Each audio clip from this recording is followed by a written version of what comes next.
Hallelujah. আমরা ঈশ্বরের উদ্দেশ্যে একবার জোরে করতালি করি। ঈশ্বরকে ধন্যবাদ দিই যে তিনি এই সুন্দর দিন দেখতে দিয়েছেন এবং আমাদেরকে যা একত্রিত করেছেন তার জন্য ঈশ্বরকে ধন্যবাদ দিই। আসুন আমরা ছোট্ট একটা প্রার্থনার মধ্যে দিয়ে যাই। হালেলুয়া। প্রভু তোমাকে ধন্যবাদ দিই প্রভু, প্রত্যেকটা হৃদয়কে স্পর্শ করো, ছুঁয়ে নাও প্রভু। সেই পবিত্র আত্মার কার্যক্রম প্রভু, সেই বীজ যেন অঙ্কুরিত হতে পারে প্রভু, সন্তান অবলম্বন না করতে পারে প্রভু, দয়া করে করুণা করে প্রভু। প্রথম থেকে শেষ পর্যন্ত প্রভু তুমি পরিচালনা করে প্রার্থনা প্রভু যিশু নামে চাই, আমেন। আমরা যে বাক্যে যাবো, আজকের যে বাক্য, যে দ্বিতীয় বাক্য প্রভু যিশু, সেটা হচ্ছে লূক লিখিত সুসমাচার তার 23 অধ্যায় 39 থেকে 43 পর্যন্ত আমাদের বাক্য। আচ্ছা, আমি সবাই খুলে নিলে বলবেন, তাহলে আমি দেখি যাব। আমরা যদি দেখি এই বাক্য, আমরা প্রথমে আমাদের বুঝতে হবে পরিত্রাণ কি বা মোক্ষ, সালভেশন বা নাজাত জিনিসটা কি। যদি সেটা আমরা বুঝতে পারি তাহলে এই বাক্য আমাদের কাছে সুস্পষ্ট হবে। প্রিয় ভাই বোন, আমরা যদি দেখি আদি পুস্তকে, আমরা সকলেই জানি এই মানে ঘটনাটা আমাদের কাছে পরিচিত যে আদম হাওয়া পাপ করেছে এবং যার কারণে কি হয়েছিল, সমগ্র মানব জাতির মধ্যে পাপ প্রবেশ করেছে। সমস্ত মানব জাতি কি করেছিল, খারাপ কাজ তাদের মধ্যে হয়েছে, যার কারণে কি আছে, পাপের বেতন। বেতনটা হচ্ছে মানে কি, আমরা যেটা করে পাচ্ছি।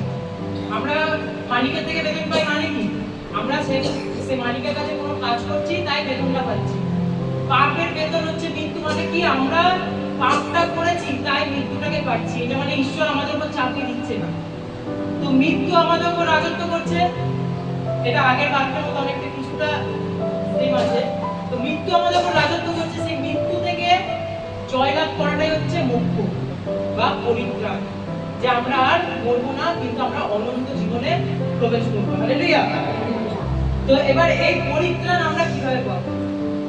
কেউ কেউ বলে যে যারা, অনেকে আছে পাহাড়ে চলে যায় ধ্যান করতে, অনেক রকমের নিয়ম আছে, মানুষ এটা বানিয়েছে যাতে আমরা এইগুলোর মাধ্যমে কি করবো, আমরা ঈশ্বরের কাছে নাকি পৌঁছাতে পারবো।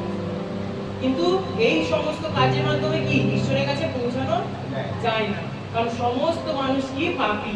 যে গেরুয়া বস্ত্র পরে আছে সেও পাপী, যে সাদা বস্ত্র পরে আছে সেও পাপী, যে কালো পরে আছে সেও পাপী। তার মানে আমি বাহ্যিক যা কিছু করে আছি সেটা আমার ভেতর পরিষ্কার করছে না।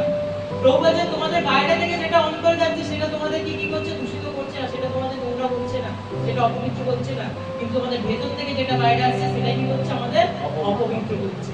তার মানে পাপ তো আমাদের ভেতরে, আর সেটাই আমাদের অপবিত্র করছে। যতই আমরা বাইরে থেকে যা কিছু করার চেষ্টা করি না, কিছু হবে না। তাহলে আমরা পরিত্রাণ জিনিসটা কি জানলাম, যে ঈশ্বরের সাথে আমাদের সেই যোগাযোগ আবার স্থাপন করা, এবং হচ্ছে আমরা ঈশ্বরের সাথে আবার সেই মজবুত সম্পর্কে এগিয়ে যাবো এবং নরকের শাস্তি থেকে এগিয়ে যাবো। তো এটা কিভাবে পাবো? এটা আমরা যদি আবার বাক্যটা করি 39 থেকে যদি করি, 39 পদ থেকে কিভাবে করব? আর যে কর্মকারীকে ক্রুশে টাঙানো গিয়াছিল তাদের মধ্যে একজন তাহাকে নিন্দা করিয়া বলিতে লাগিল, তুমি নাকি সে খ্রিস্ট, আপনাকে ও আমাদিগকে রক্ষা করো। কিন্তু অন্যজন উত্তর দিয়া তাহাকে অনুযোগ করিয়া বলিল, তুমি কি ঈশ্বরকে ভয় করো না?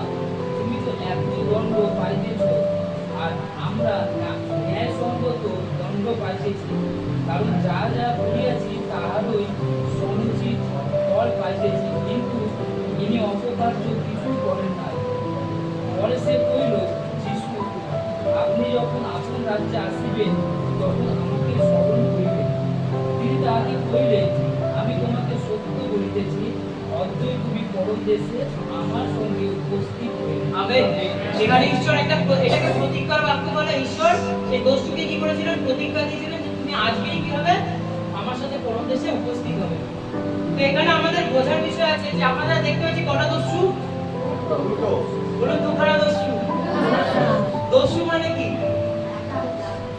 যারা সারা জীবন পাপের মধ্যে পাপে লিপ্ত, তার জন্য তাদেরকে কি করা হয়েছিল, ক্রুশের মৃত্যুটা কি, রোম সাম্রাজ্যে, আমরা আরো জানবো যে পরবর্তী বাক্য আছে, রোম সাম্রাজ্যে এগুলো এটা হচ্ছে শাস্তি ছিল। ওপরে 10 নামা লিখে দেওয়া হতো যে এ চুরি করেছে তার জন্য একে শাস্তিটা দেওয়া হচ্ছে, এ ব্যভিচার করেছে তাই একে শাস্তিটা দেওয়া হচ্ছে। তো ওই দস্যুরাও কি করেছিল, কিছু না কিছু খারাপ কাজ করেছিল, যার জন্য তাদেরকে কি করা হচ্ছে, তাদের দুপাশে দুজনকে দেওয়া হয়েছিল। তো এদের দুজনের মধ্যে পার্থক্য দেখা যাচ্ছে। একজন কি করছে, ঈশ্বর পুত্রকে নিন্দা করছে, আর একজন কি করছে, তার প্রতি বিশ্বাস এনেছে। আর প্রভু যিশু কাকে প্রতিজ্ঞা করলেন? যে বিশ্বাস করলো, যে অনুতাপ করলো এবং যে প্রভুর প্রতি অনুগত হলো, যে প্রভুকে বুঝতে পারলো এবং প্রভুকে গ্রহণ করলো। সেম এখনো সেই একই কাজ হচ্ছে। আমরা যখন প্রচার করছি, কেউ বিশ্বাস করছে, কেউ প্রভু যিশুকে নিন্দা করছে, কিন্তু কেউ আবার প্রভু যিশুকে গ্রহণ করছে। তাহলে প্রতিজ্ঞা কাদের জন্য? যারা নিন্দা করছে না, কিন্তু যারা বিশ্বাস করেছে, যারা গ্রহণ করেছে। হালেলুয়া। তাই আমরা পরিত্রাণ কিভাবে পেতে পারি? সে দস্যুরা আর কি মানে রাত বেরোলেই তারা মৃত্যু, তারা আর এই পৃথিবীতে থাকবে না, তারা কোথায় যাবে? নয় তারা স্বর্গে যাচ্ছে, নয় নরকে যাচ্ছে। তো শেষ মুহূর্তে কি করেছে? সে না, এই দস্যুকে যদি জিজ্ঞেস করে তুমি কি বাইবেল পড়তে, সে ব্যবস্থা পালন করতো না, সে ব্যাপটিজম নেয়নি, সে কোনো কিছু করেনি, কোনো নিয়ম আজ্ঞা পালন করেনি, কিন্তু শুধু একটা কাজ করেছে, সেটা হচ্ছে কি? প্রভু যিশুকে বিশ্বাস করেছে। এবং বিশ্বাস করে কি বলছে? আমরা যদি এখানে কথা আমি তাড়াতাড়ি করে শেষ করবো, আমি পড়ছি। পরে সে কহিল, যিশু, আপনি যখন আপন রাজ্যে আসিবেন তখন আমাকে স্মরণ করিবেন। এইটাকে বিশ্বাস করা অত্যন্ত প্রয়োজন যে যীশু খ্রিস্ট আসবেন, আর যখন আসবেন তিনি তার রাজ্য নিয়ে আসবেন।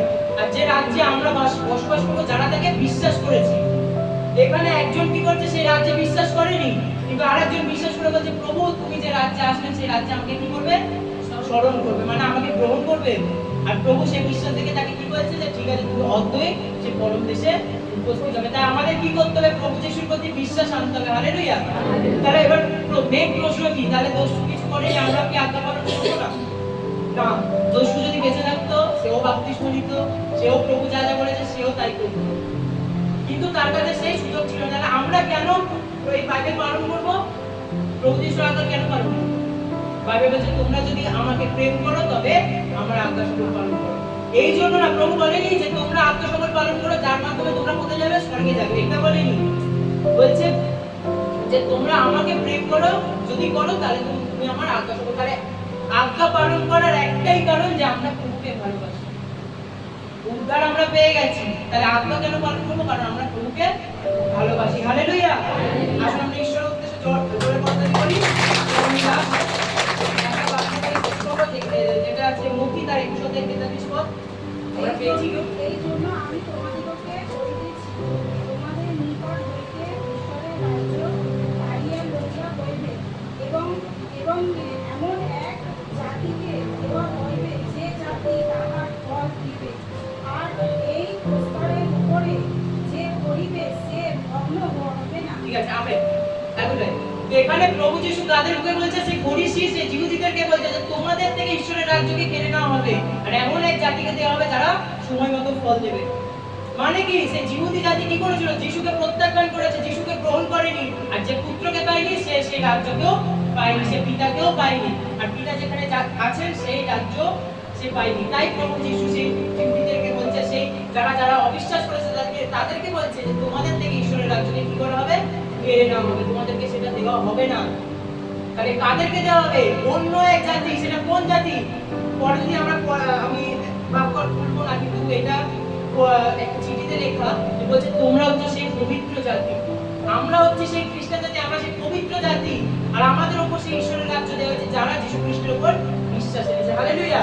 তাই আমরা যেন সুসমাচারের উপর বিশ্বাস করি এবং অনুগ্রহের দ্বারাই, এটা হচ্ছে দান, ঈশ্বরের দান। আমি বলেছিলাম বেতন কি? আমরা পড়ে পেয়েছি মৃত্যুটা, আমরা এটা হচ্ছে বেতন আর এটা হচ্ছে দান। ঠিক আছে, আজ আমরা এটা বেতন, এটা দান। বেতনটা কি? আমরা মৃত্যু পেলাম, যেটা আমরা করে পেয়েছি। আর দানটা কি? আমরা কিছুই করিনি, কিন্তু ঈশ্বর আমাদেরকে দান করেছে। হালেলুয়া। আসলে ঈশ্বরের